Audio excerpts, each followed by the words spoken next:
Ever come out? All right. Okay. Thank you.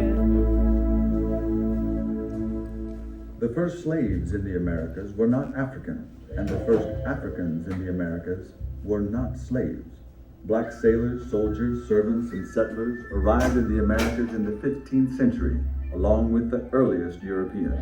For instance, Juan Las Canarias was a free black sailor who served on Columbus's flagship, the Santa Maria, during the first transatlantic voyage in 1492.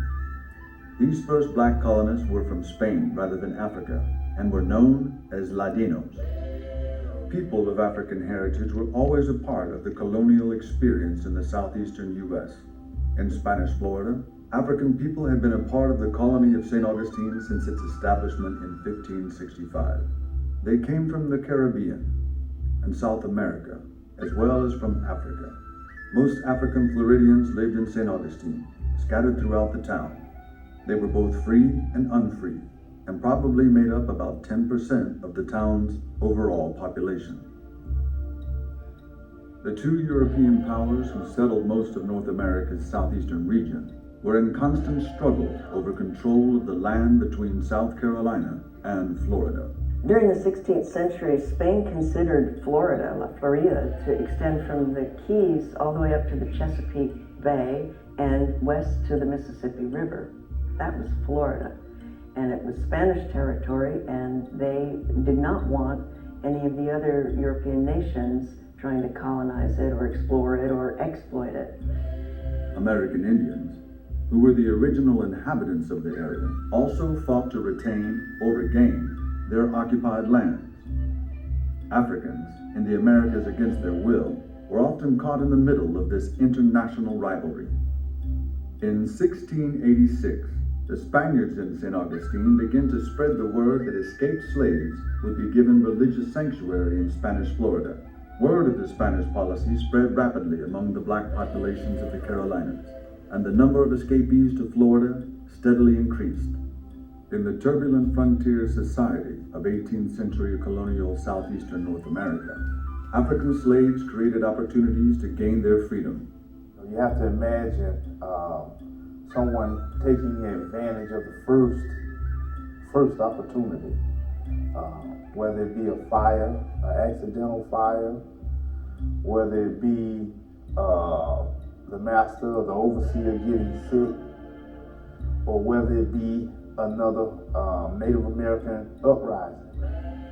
Whatever the case may be, to which we often call now an opportunistic revolt, I can imagine slaves utilizing. It is a part of U.S. history that's just not well known. The first underground railroad runs south. It runs south to St. Augustine, not north.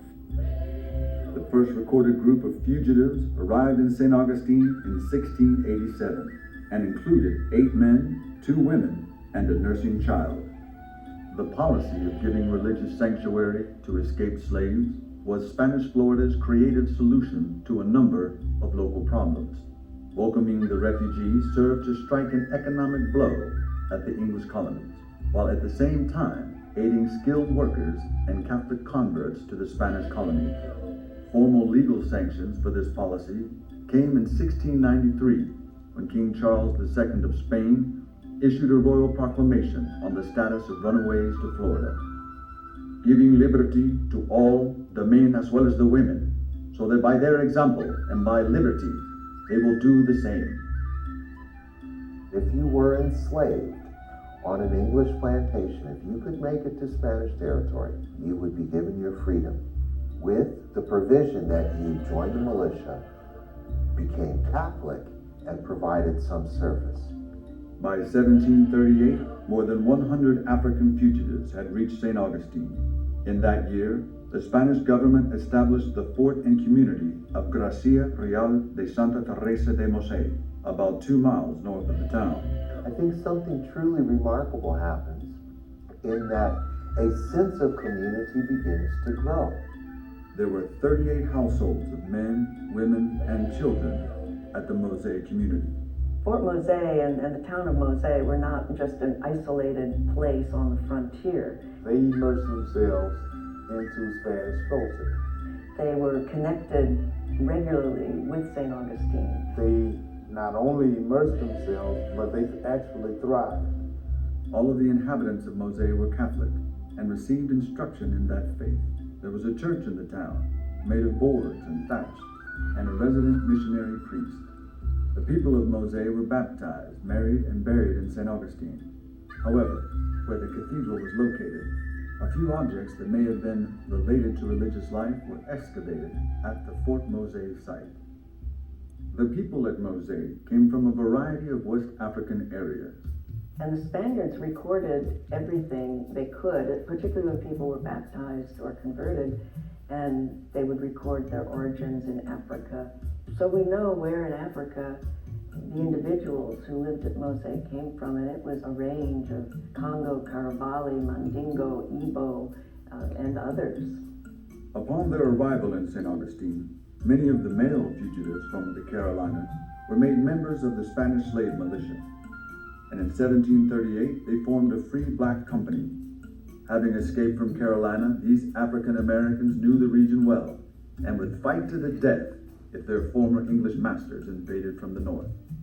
The captain of the Moze militia was Francisco Menendez, who had first been appointed captain of the St. Augustine slave militia in 1726. Like other Moze officers,